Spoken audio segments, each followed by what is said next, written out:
11월에 있었던 다니엘 기도의 소식을 들었을 때 기도에 대한 갈급함도 있었고 또 기도에 대한 도전도 받고 싶어서 기도회에 꼭 참석해야겠다고 마음을 먹었었습니다. 첫날 설교부터 저에게는 강한 도전이 되었고 말씀을 들으면서 저의 마음속에는 자연스럽게 두 가지 기도 제목이 정해졌습니다. 이 21일 기도회가 끝나기도 전에 금방이라도 응답이 될 것만 같은 생각이 들면서 약간은 들뜨고 흥분된 마음으로 첫날을 보냈습니다.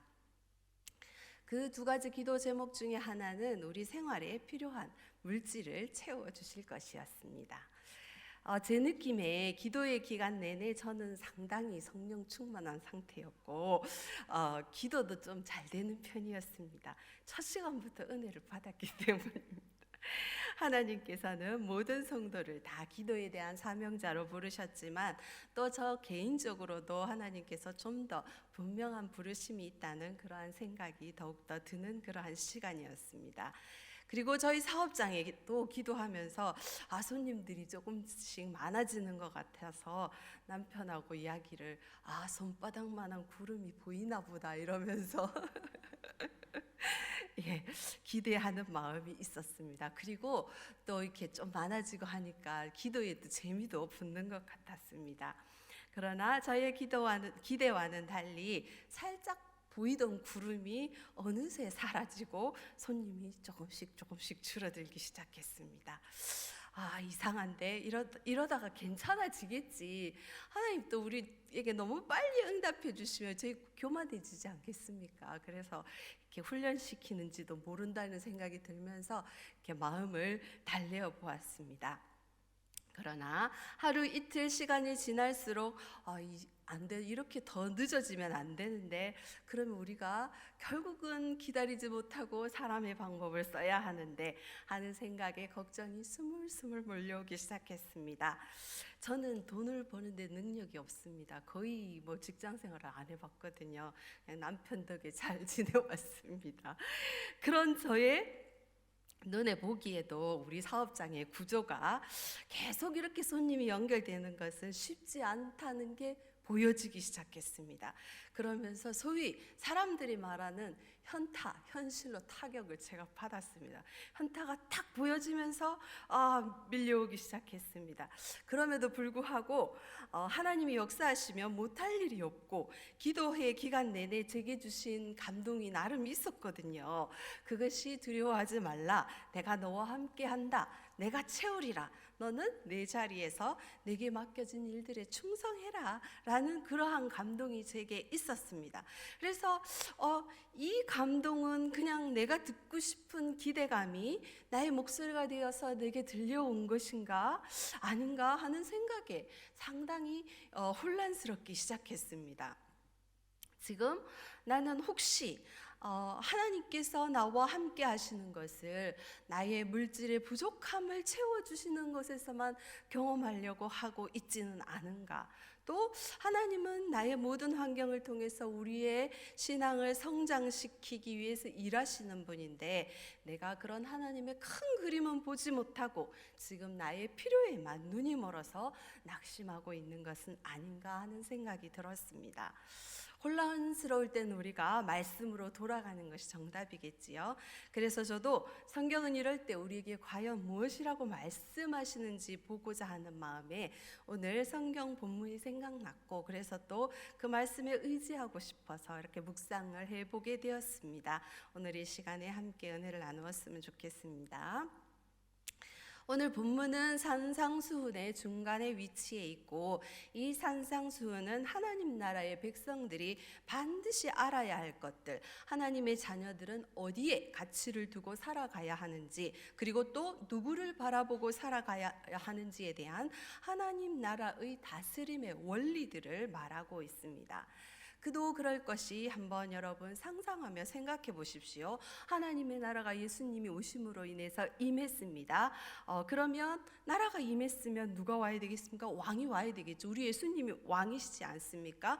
왕이 오셨고 그러면 이제 그 나라가 어떻게 다스려져야 하는지 그 원리들이 선포되어지는 것은 너무나 당연한 순서라고 생각되어집니다. 바로 그 다스림의 원리들을 보여주는 산상수훈의 중간에 와서 이 6장에서 우리의 삶에 있어서 피해갈 수 없는 근본적인 문제인 이 땅에서 먹고 사는 문제에 대해서 상당한 지면을 우리는 할애하고 있는 것을 볼 수가 있습니다. 얼마나 감사한 일인지 모르겠습니다. 여러분, 저는 하나님께서 당신의 백성의 연약함을 너무나 잘 아시기 때문에 우리 주님께서 우리가 먹고 사는 문제 때문에 얼마나 쉽게 무너질 수 있는지 아시고 우리를 정말 사랑하셔서 우리를 위해서 친히 이 산상수훈에서 이 말씀을 주셨다고 믿습니다. 마태복음 6장 전체는 표면적으로는 외식에 대한 말씀이지만 그 이면에는 인간의 고질적인 문제인 우상숭배를 경계하는 말씀입니다. 그 우상숭배의 범주 안에서 바로 우리가 먹고 마시는 문제를 다루고 있다는 것에 우리는 주목해 보아야 합니다. 우리가 읽지는 않았지만 6장 1절에서 18절 말씀에는 외식에 대해서 말씀하고 있는데 그 외식의 특징은 바로 하나님이 아닌 사람에게 보이려고 하는 의도에서 하는 어떠한 선행들을 말하고 있습니다. 예를 들어서는 여기서는 기도, 구제, 금식에 대해서 말씀하고 있지요. 그 다음에 6장 19절에서 34절 말씀은 바로 재물, 곧 물질에 대한 우상 숭배를 경계하면서 오직 하나님만 바라보아야 할 것을 말하고 있습니다. 그렇다면 외식과 물질 숭배는 과연 무슨 공통점이 있는 것일까요? 오늘 본문의 관점에서 볼 때 외식은 아까 보았듯이 하나님이 아닌 사람에게 보이려고 하는 그러한 경건 생활을 말하는 것입니다. 외식은 하나님에게 돌아가야 할 그 영광을 바로 내가 가지고 싶은 마음에서 비롯되는 것이지요. 바로 이 하나님에게 돌아가야 할 영광을 내가 가지고 싶은 마음, 이러한 마음에서 외식을 하게 되는 것이고 또 바로 우상숭배를 하게 되는 것이 바로 이 하나님에게 돌아가야 할 영광을 내가 가지고 싶은 마음에서 비롯되는 것입니다. 이 점에서 바로 외식과 우상숭배는 한 뿌리, 한 마음에서 나오는 것이고 외식은 나를 하나님의 자리에 놓는다는 면에서 바로 우상숭배입니다. 다시 말해서 6장 전체는 우리가 흔히 저지를 수 있는 외식과 물질 숭배를 예로 들면서 우리의 신앙생활에 있어서 정말 가장 조심하고 또 조심해야 할 것은 바로 이 나라고 하는 이 우상을 숭배하는 것이라고 말하고 있는 것입니다. 물질 숭배의 핵심도 바로 내가 이 땅에 사는 날 동안 잘 먹고 잘 살고 싶은 마음에서 비롯되는 것이죠. 그런데 이 물질 숭배는 내가 진짜 호의호식하고 잘 먹고 사는 것을 바라지 않는다 하더라도 우리 사실 소박하지 않습니까? 그죠? 큰 욕심 없잖아요. 그죠? 그저 소박하게 먹고 사는데 걱정하지 않을 정도만 있었으면 좋겠다는 그 정도만 바랄 뿐인데도 우리의 마음에는 이 물질 숭배, 물질에 대한 우상 숭배의 마음이 얼마든지 파고들 수가 있습니다. 우상은 바로 우리에게, 나에게 간절하면 간절할수록 우리의 마음을 장악하기가 훨씬 더 쉽기 때문입니다. 작은 행복을 바라는 사람들의, 특히 우리들 같은 사람들의 입장에서는 참으로 억울하지만 많이 가진 자나 적게 가진 자나 자기 자신을 위한다는 면에서는 똑같습니다. 차이가 없다는 뜻이지요. 사랑하는 성도 여러분, 우리는 우리 인간의 연약한 본성으로 인해서 우리 예수님의 피로 인해 우리는 거룩하게 되었습니다. 그리고 우리는 거듭난 성도가 되었습니다. 그럼에도 불구하고 우리는 아직도 여전히 내가 하나님과 같이 되고 싶었던 그 아담의 부패한 본성을 그대로 가지고 있습니다. 그래서 나도 모르게 나를 섬기는 우상숭배의 유혹에 빠지게 되고 마는 것입니다. 하나님을 믿는 사람 치고 누가 고의로 우상을 만들겠습니까? 안타깝게도 내 안의 우상은 나의 어떤 간절한 필요 때문에 그 필요에 몰두하다 보면 나도 모르게 내 안에 만들어지는 것입니다. 마태복음 6장에 따르면 우상숭배의 대가는 하나님께서 갚으실 것이 없다고 말합니다. 이 갚으실 것이 없다는 말은 다른 말로 표현하자면 하나님과 상관이 없다는 말과 같습니다. 다시 말해서 하나님과 내가 진정한 믿음과 사랑의 관계 안에 있지 않다는 말과도 같은 뜻입니다. 얼마나 두려운 말씀인가요? 그런데 여러분, 우리는 기도하고 구제하고 금식하고 이렇게 세 가지도 내가 진실로 하나님만 바라보고 하나님을 사랑해서 하는 행동들인지, 그렇게 해서 하는 선행들인지 분별하기가 쉽지 않지만, 특히 이 물질 부분은 더더군다나 우리가 분별하기가 어렵습니다. 왜냐하면 우리는 본질적으로 하나님 나라에 속한 사람들이죠. 하늘에 속한 사람들입니다. 그럼에도 불구하고 이 땅에서 살고 있기 때문에 이 땅의 필요, 이 땅에서 먹고 사는 문제에서 결코 자유로울 수가 없습니다. 사실 우리가 하는 모든 일들의 대부분이 그죠? 다 먹고 살자고 하는 일이잖아요. 우리 다 말하잖아요. 그 우리 다 먹고 살자고 하는 일인데 그래도 뭐가 좀 남는 게 있어야지, 그죠? 그렇습니다. 물질은 이렇게 우리의 필요를 해결해 주는 데에 정말 멋진 존재입니다. 돈이 없어 보면 돈이 얼마나 우리의 삶을 윤택하게 해주는지 사실 우리는 절절하게 경험하게 됩니다. 예를 들어서 몸이 아픈데 돈이 없어서 병원에 가지 못하는 사람이 있다고 치면, 그는 비록 못 고치는 불치의 병이라 할지라도 실컷 마음껏 치료나 한번 받아봤으면 후회나 없을 것이라는 그러한 생각을 가지게 될 것입니다. 그리고 우리도 하나님께 정말 이렇게 마음껏 드리고 싶잖아요, 그죠? 안타까운 사람들 보면 도와주고 싶고 구제도 많이 하고 싶고, 그럼에도 불구하고 인색함으로 하면 안 된다는 것을 우리는 너무나 잘 알고 있습니다. 그런데 어떻습니까? 자동적으로 통장이 계산이 되지 않습니까? 그죠? 다음 달에 갚아야 할 카드값, 임대료, 대출금, 그러면 이번 달은 또 적자네. 그럼 또 다음 달은 어떻게 하지? 이런 생각들이 뭐 자연스럽게 연결되는 경험들을 해보셨습니까? 예, 돈이 분명히 전부는 아닙니다. 하지만 돈이 우리를 얼마나 빛나게 해주는지, 그리고 또 돈이 100% 우리에게 행복을 주지 못하는 것을 우리는 너무나 잘 알고 있지만, 그 돈이 우리에게 얼마나 큰 행복감을 주는지 우리는 또 잘 알고 있습니다. 그래서 예수님은 이 물질이 얼마나 우리를 좌지우지하기 쉬운 것인지 알기 때문에 오늘 말씀하십니다. 얘들아, 물질과 하나님을 겸하여 섬길 수 없단다. 우리 24절과 25절 말씀을 함께 읽도록 하겠습니다. 한 사람이 두 주인을 섬기지 못할 것이니 혹 이를 미워하고 저를 사랑하거나 혹 이를 중히 여기고 저를 경히 여김이라. 너희가 하나님과 재물을 겸하여 섬기지 못하느니라. 그러므로 내가 너희에게 이르노니 목숨을 위하여 무엇을 먹을까 무엇을 마실까 몸을 위하여 무엇을 입을까 염려하지 말라. 목숨이 음식보다 중하지 아니하며 몸이 의복보다 중하지 아니하냐. 아멘. 바로 24절과 25절에 이어지는 말씀에 그러므로라고 하는 접속사가 있는 것을 볼 것입니다. 이 접속사는, 그러므로라는 이 접속사는 우리의 먹고 마시는, 먹고 사는 이 문제에 대한 염려가 우리를 얼마나 물질을 섬기는 그러한 물질 숭배로 나아가게 하는 그러한 직결되어 있는지 그 위험성을 잘 보여주는 그러한 표현입니다. 그래서 예수님께서는 곧바로 이어서 말씀하십니다. 얘들아, 너희가 하나님과 재물을 겸하여 섬길 수 없느니라. 그러므로 내가 너희에게 이르노니, 예수님께서 친히 당신의 입으로 당신의 말씀으로 내가 너희에게 이르노니라고 말합니다. 내가 누구입니까? 예수님이죠, 그죠? 예수님은 누구이십니까? 예수님은 하나님 나라의 왕으로 이 땅에 오신 분이십니다.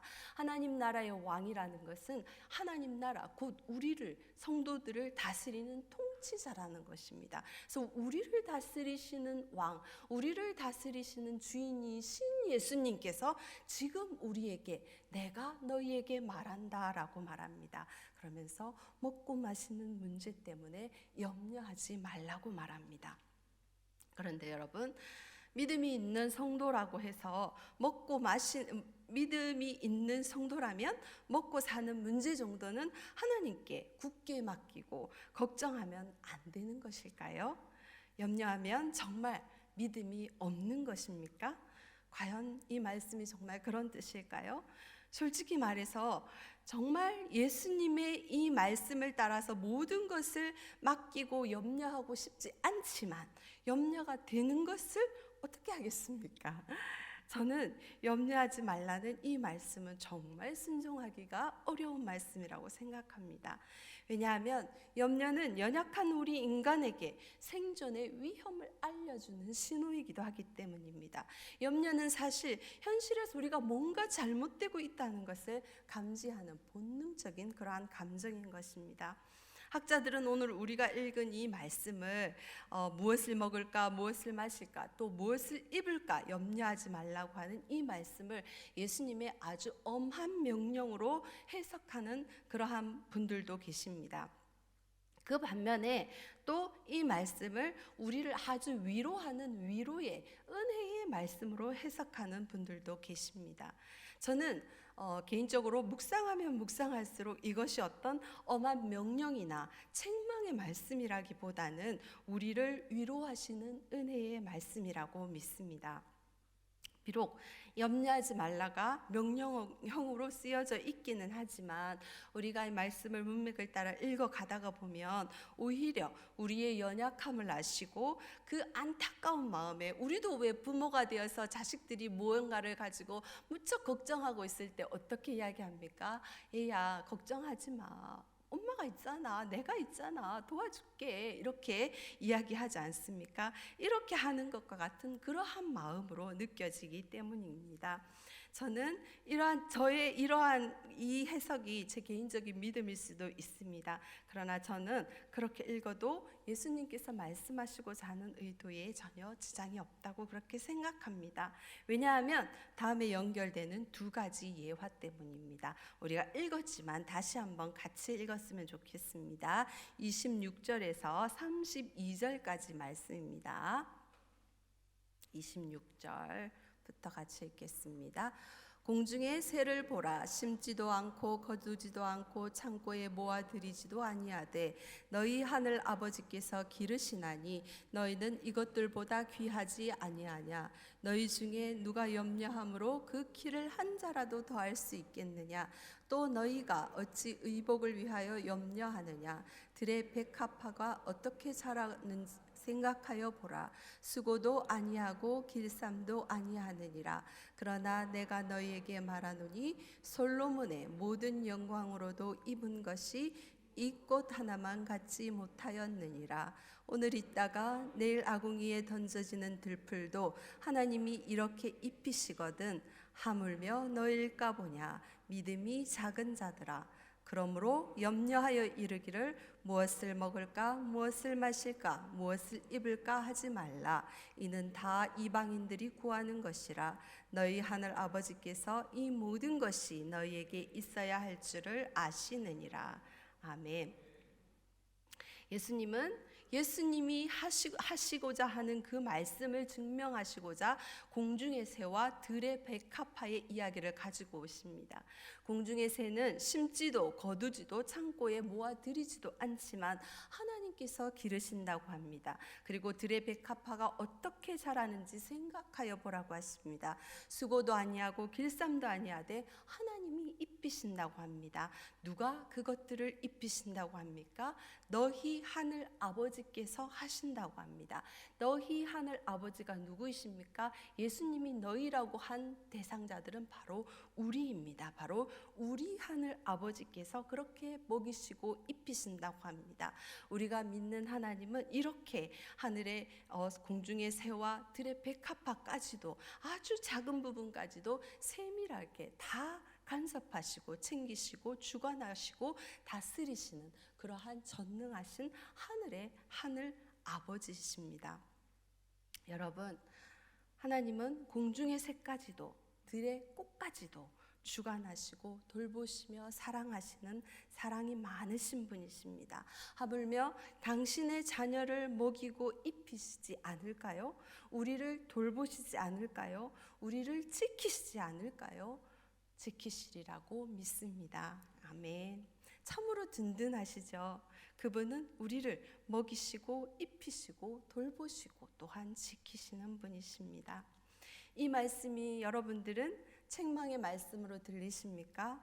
아니면 엄한 명령으로 들리십니까? 아니면 따뜻한 아버지의 위로의 말씀으로 들리십니까?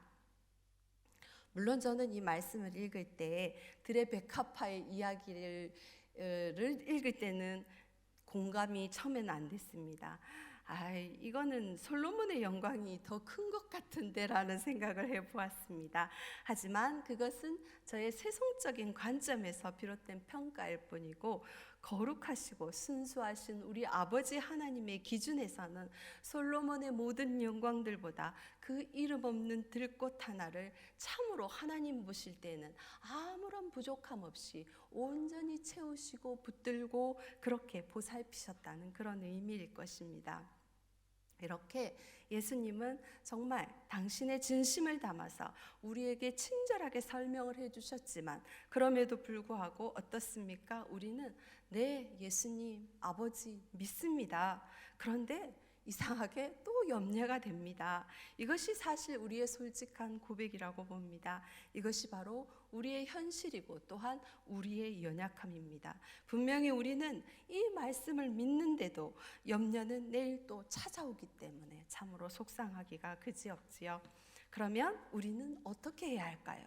우리가 잘 알듯이 어떤 용기에 여기에 이게 공기가 있었다고 봅시다. 이게 다 없고 그랬을 경우에 그 공기를 없애기 위해서는 어떻게 해야 됩니까? 지금 여기 물이 담겨져 있듯이 다른 어떤 액체를 넣으면 그 공기를 다 사라지게 할 수가 있습니다. 염려도 마찬가지입니다. 우리가 염려하지 않으려고 한다고 해서 염려가 없어지는 것은 아닙니다. 그렇다면 우리는 염려 대신에 무엇으로 우리의 마음을 채워야 할까요? 그것이 바로 오늘 본문의 6장 33절에서 34절 말씀입니다. 나머지도 같이 33절 4절도 같이 읽겠습니다. 그런즉 너희는 먼저 그의 나라와 그의 의를 구하라. 그리하면 이 모든 것을 너희에게 더하시리라. 그러므로 내일 일을 위하여 염려하지 말라. 내일 일은 내일이 염려할 것이요 한날의 괴로움은 그날로 족하니라. 네. 우리가 예수님의 다스림을 믿고 우리 하늘 아버지께서 우리의 모든 삶을 주관하고 계시다는 것을 믿고 굳건히 살아가기 위해서는 예수님이 말씀하신 것처럼 먼저 그의 나라와 의를 구해야만 합니다.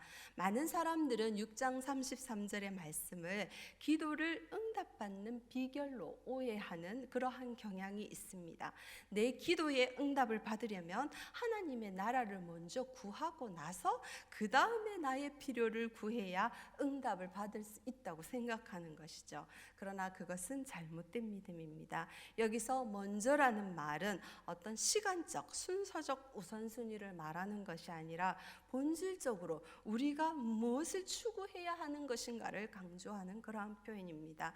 그리고 33절에 의를 구하라라고 할 때 그 구하라는 단어도 앞에 나오는 기도와는 약간의 차이가 있는 그러한 단어입니다.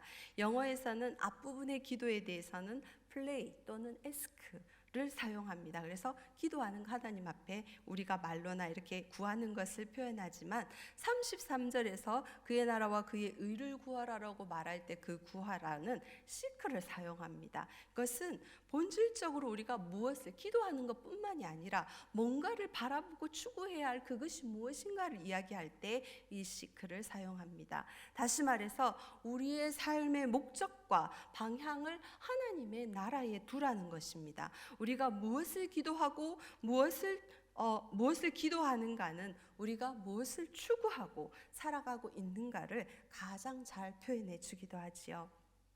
따라서 오늘 이 말씀은 기존에 가지고 있던 세속적인 가치관이 아니라 이제 그리스도 안에서 변화된 우리의 새로운 가치관을 말하는 것이고, 항상 하나님을 의식하면서 살아가는 우리 그리스도인들이 어떻게 살아가야 하는지 그러한 삶의 방식을 말하는 것입니다. 동시에 물질적인 풍요가 아니라 하나님의 다스림, 하나님께서 온 세상을 다스리고 공중의 새도 들의 백합화도 우리도 다스리고 있다라는 그 다스림과, 그로 인해서 우리가 그분과 하나님 아버지와 동행하는 것에 최고의 가치를 두는 것, 하나님의 말씀을 따라 하나님과 함께 그 길을 가고자 하는 거기에 목적과 방향을 두고 나아가는 것, 이것이 바로 하나님의 나라와 그 의를 구하는 것입니다. 이 땅에서 염려를 가지고 살아갈 수밖에 없는 그리스도인들의 모습을 잘 표현해 주는 이야기가 있어서 소개해 드리겠습니다. 존 버년이 쓴 철로 역정에서 보면 순례자가 천성을 향해 가다가 길이 너무 힘들고 지쳐서 이제 좀 쉬어가야 되겠다고 생각했습니다. 그때 마침 저 멀리 아주 멋진 저택이 보였습니다. 순례자는 그리로 열심히 달려갔습니다. 그리고 그때 마침 주인이 집 앞에 있었습니다.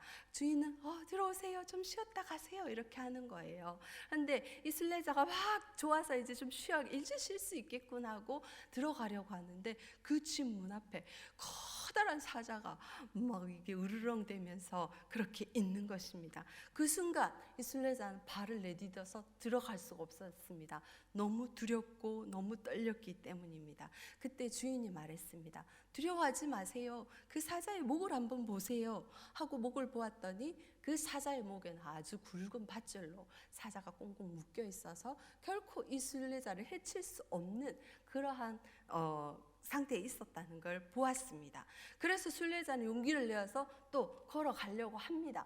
그런데도 여전히 무섭고 두렵고 떨립니다. 왜냐하면 사자가 바로 앞에 있으니까요. 그래서 벌벌 떨면서 그 집 앞으로 들어갔습니다. 그러나 이 사람은 한 발자국 한 발자국 떨리는 마음으로도 들어갔습니다.